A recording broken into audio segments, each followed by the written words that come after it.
President Trump has found a word that Democrats hate and can't escape, called communism. And the reason they can't escape it is simple, because their voters keep proving the president right.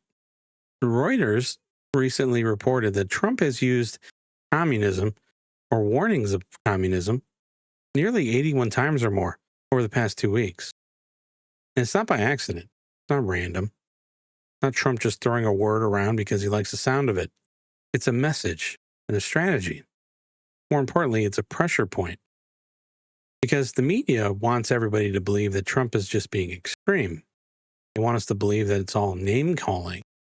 They want us to believe he woke up one morning and just said, you know what, I'm going to dust off my Cold War Nazi books and start using languages that provide me with new insults. No, that's not it. It's not what's happening.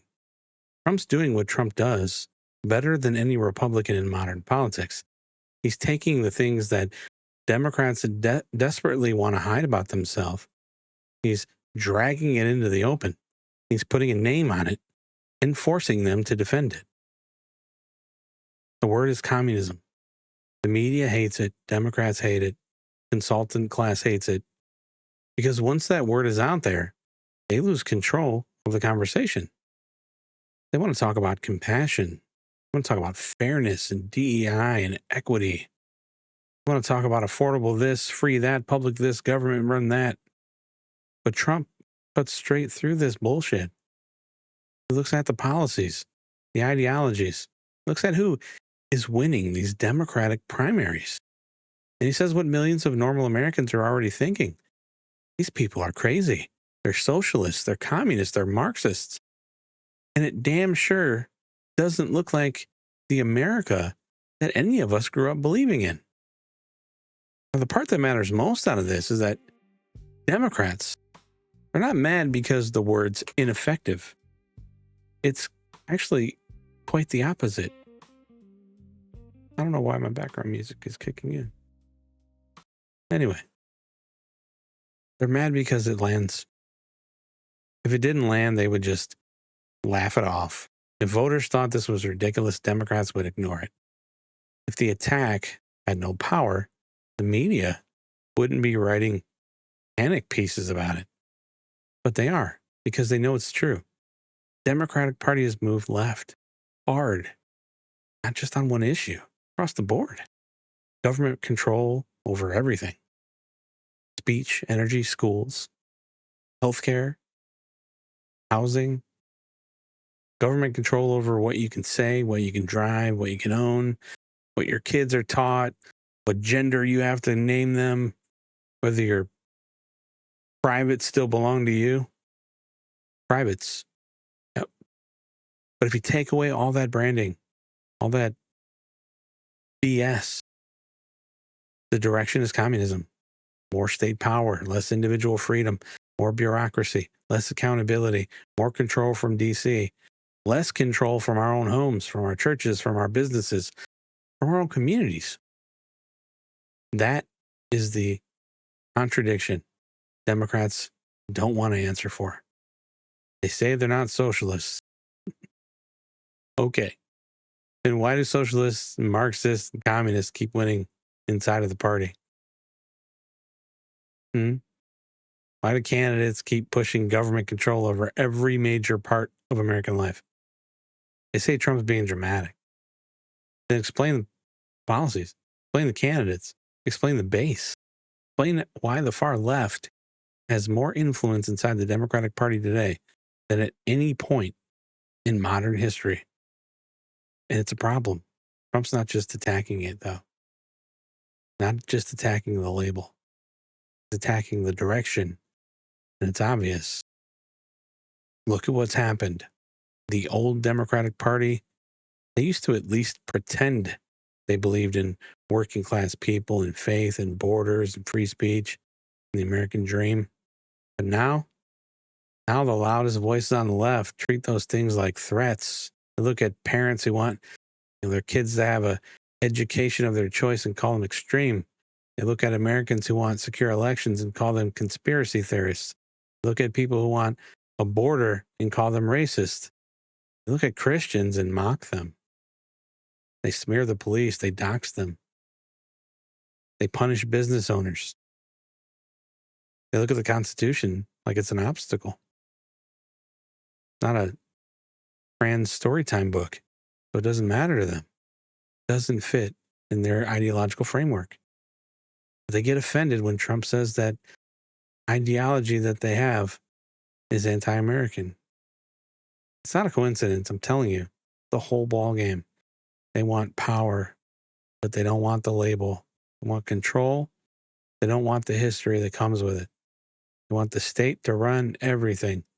They just don't want you calling it what it looks like. That's why this message from Trump has teeth. Because communism is not just an economic system. It's a warning. A warning about what happens when government becomes more important than its citizens. About what happens when power is too centralized. What happens when the state decides our rights. And those rights to them are negotiable. Maybe. A warning about what happens when the ruling class says that people are too stupid, too dangerous, or too hateful to be free. That's exactly the attitude we see from the modern left. They don't trust you. They don't trust your parents. They don't trust voters. They don't trust communities, small businesses, churches, working Americans, institutions. They trust bureaucrats. They trust judges when judges agree with them. They trust agencies when the agencies serve them. They trust the media when the media repeats their talking points. And they trust the government more than they trust the American people. That's why Trump's message here works. Because normal people can feel it. We may not read every policy paper from Zoran Mamdani. We may not watch every congressional hearing and listen to Rashida Tlaib or Alexandria Ocasio-Cortez, but we know. We know. We know control when we see it. We know condescension when we see it. We know pontification when we hear it. We know when politicians think they're better than the people who elected them, people they claim to serve. We know when a party stops talking like America and starts talking like a faculty lounge full of radicals who hate the country and everything that is given to them. But you know where it gets more serious? This isn't just campaign messaging for 2026 and the midterms. It's about defining the fight. Democrats and the media have been allowed to define Republicans for years. They get to call us extreme, dangerous, white nationalist, anti-democracy, authoritarianism. Call us every name in the book. They ban us from social media. But Republicans, well, we spent too much time apologizing and explaining and trying to sound respectable to people who hate us. Trump don't play that game. He flips the table. He says, yeah, you want to talk about extremism? Let's talk about the party that wants men and women's sports, open borders, or taxpayer-funded benefits for people who broke into the country. What about the party that wants government speech police? What about the party that wants to punish energy workers, farmers, gun owners, parents, Christians, anyone else who refuses to bow down and call them they, them? What about the party that thinks America is guilty until proven innocent, that we're on stolen land? This is what Democrats are saying. This is why they're panicking. Because Trump isn't just defending himself. He's putting them on trial. And the charge is simple. You radicals are moving this country towards government control, cultural decay, and anti-American ideology. And if you want to keep this shit up, we're going to call you out on it, and you got to defend it. That's the fight Democrats don't want. They want to fight over tone and personality and Trump's words, not over their own worldview. If you strip it all down, their worldview is ugly. It says America is systematically broken. Capitalism is exploitation. The family's outdated, faith is dangerous, borders are immoral, police are oppressive, speech is violent, quality isn't enough unless a government has to engineer its outcomes.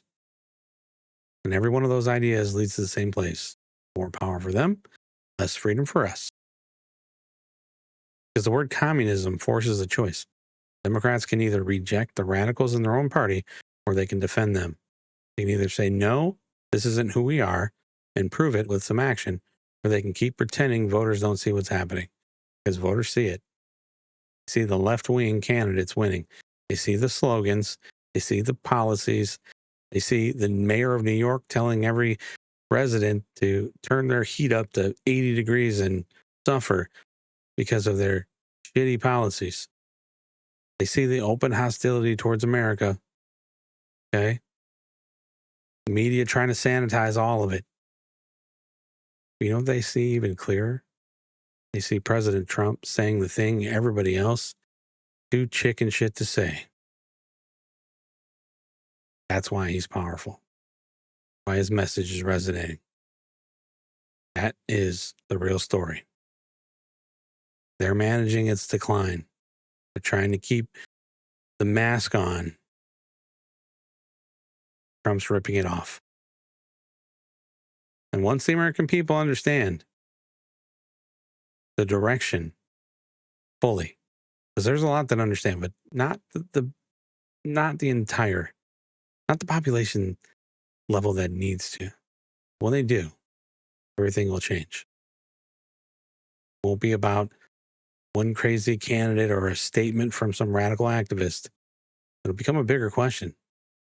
What kind of country do we want to be? We're going to continue to be a country headed towards time where citizens are controlled by the government, or we're going to be a country where the government answers to we the people. We're going to continue to reward work, faith, family, freedom, and responsibility, or are we going to hand power to radicals who think that America needs to be managed, punished, and remade from the top down? That's the midterm fight, the ideological fight, and the reason Trump keeps saying the word. Because Democrats can't answer a simple question.